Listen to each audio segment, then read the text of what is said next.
This is your Diamond Insight of the ever-reoccurring impasse on the Barotseland Agreement. Sometimes it's unfathomable on how a nation of now over 20 million citizens can slip into murky debates that could be avoided if the reading culture is a must at individual level, as opposed to relishing on the whims of hearsay and outright distortion of facts.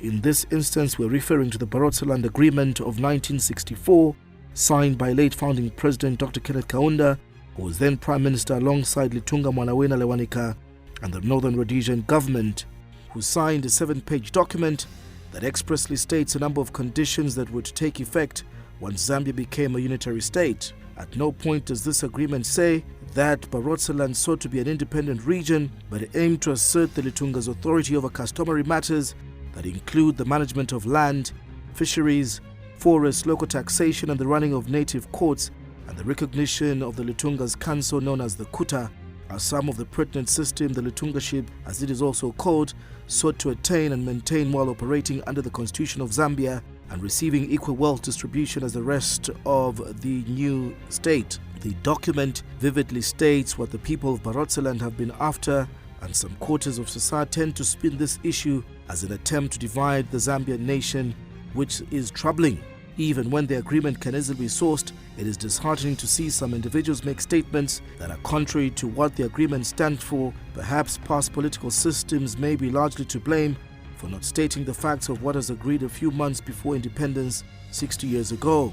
Clearly, what the people of Barotseland want, we understand, is a unitary state, but want recognition of authority to preside over their resources while in compliance with the Zambian constitution, and this is why it is sheer recklessness to spin a narrative on secession, and it should never be a subject to entertain in its entirety. In Article 4, the Constitution reads, and we quote, in Clause 1, which states that Zambia is a sovereign republic under a constitution of governance. In 2, the republic constitutes of a defined territory in an act of parliament. The republic is a unitary, indivisible, multi-ethnic, multi-racial, multi-religious, multicultural, and multi-party democratic state.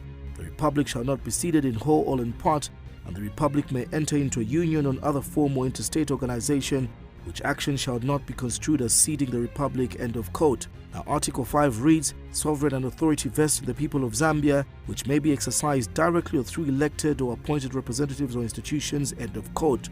The citizen's enemy in most confusion is the failure to read and interpret our own laws and agreements we sign. Hence, details are misconstrued, and over a period of time, they become gospel truth, yet facts are there for reference in plain black and white.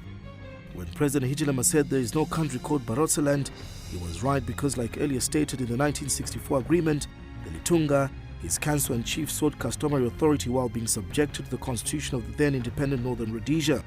To correct the distortion in this emotive matter, it is high time traditional leaders, scholars, civil society, historians, and other politicians and organizations told a common truth and offered guidance that puts unnecessary rivalry in the Barotseland Agreement to rest.